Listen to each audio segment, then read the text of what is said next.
Century, the first of 36 regular season tournaments in 2024 and the first signature event. There are 8 with $20 million purses, limited fields of between 70 and 80. Top 70 at the end of the regular season will reach the FedEx Cup playoffs, and then the remaining PGA Tour cards up to 125 decided at the end of the FedEx Cup fall. Here are the 8 signature events after the Century. AT&T Pebble Beach Pro-Am getting a significant makeover with only limited celebrities and no amateurs at all on the weekend. Genesis Riviera with Tiger on that golf course outside the majors, among the best tournaments of the year. The Rom will not be there to defend.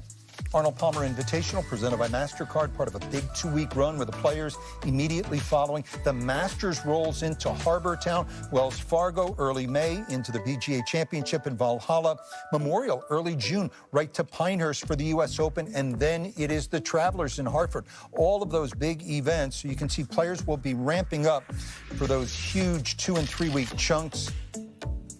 And Eamon, what do you think about the new paradigm?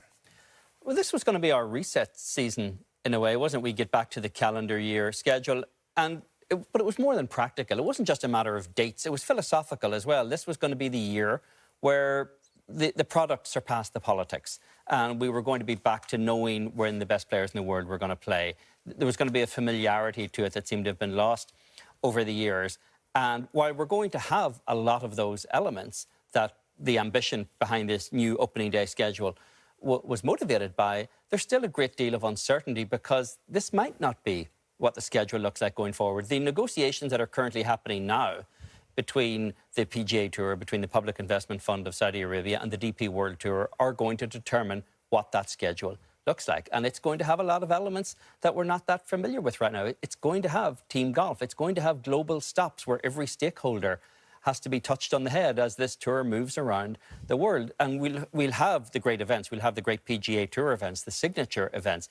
But this isn't what the schedule is likely to look at. How long it takes to get to that new schedule could be a couple of years down the road. It seems very temporary. It's welcome, but there's still a lot of uncertainty. Yeah, no doubt it's going to be frenetic. It's going to be drama-packed. It's going to be unprecedented in the history of the PGA Tour. And to your point, this may be a one-off with so many questions left unanswered what 2025 may well look like.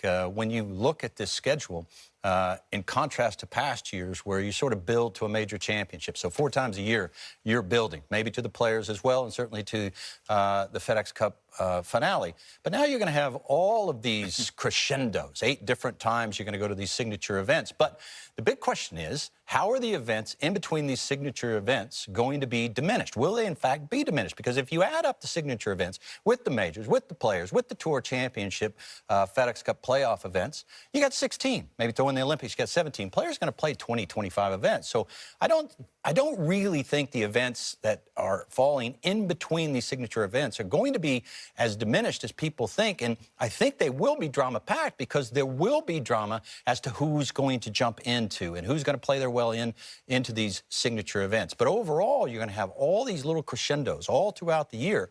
And then, of course, the big questions are, and you talked about this earlier today, Eamon, what kind of attrition rate will there be in that top 50? That's very important to the players, isn't it? Yeah, there are 2 huge questions that this season's going to answer, and how those in-between events, for want of a better term, work in terms of elevating the hot hands, the young talent that's coming up. And the other one is how much churn there is in the top 50 who are blessed with their appearance in all of these signature events. And it's very important for a lot of the tour membership, and I think for the tour executives' well-being as well, that not be a closed ecosystem, that it's not self-perpetuating, that you continue to get rewards and points for being in a limited field, no-cut event that you don't have to qualify for during the course of the year, and that's enough to keep you in for next year. And the tour has projected a 36% churn rate.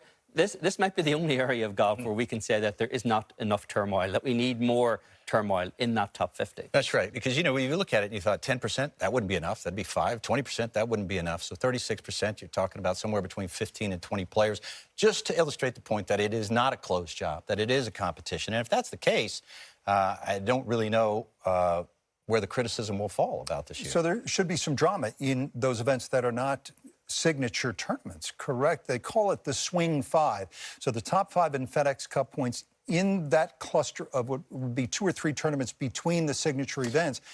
who are not otherwise qualified would punch their ticket. So there could be significant drama, you know, Sunday of those tournaments. 100% there will be, because, look, only the top 50 are getting in the signature event. So, you know, we're talking about stars and some superstar players that are going to show up in these signature events. But that's not to say that the biggest names are not still going to play. I just took a look at the field at the American Express. Scotty Scheffler's playing. Xander Schauffele's playing. Patrick Cantlay's playing. Tony Finau's playing. So this 16 events is going to fall well short of what the players would like to play, somewhere in the neighborhood of 22, 23, 24 events. You buy all that? The superstars playing low 20s thereabouts so that they'll sprinkle their way across those other tournaments that are not signature? They will, and I think that's a lot of what the negotiations that are going on right now are focused on, because the best players are going to play 24 to 26 times a year, and the future of this game is going to look like what can they fit into that 24, 26. So those events that will not suffer right now might find the sledding a little rougher a couple of years down the road if there are other obligations and asks being made of the elite players. But I do think it's going to be a really interesting and exciting kind of interim period between those signature events this year, because there's a lot at stake. There's the entitlement of the guys who've earned that place in the top 50. The rest of it's the opportunity of the guys who want to join them. There's a pretty big disparity. FedEx Cup points, 700 to the winner this week, and all the signature events, 500 for another tournament like the Waste Management Phoenix Open.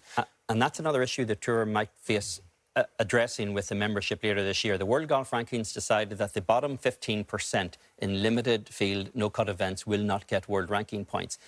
Should that also apply to FedEx Cup points?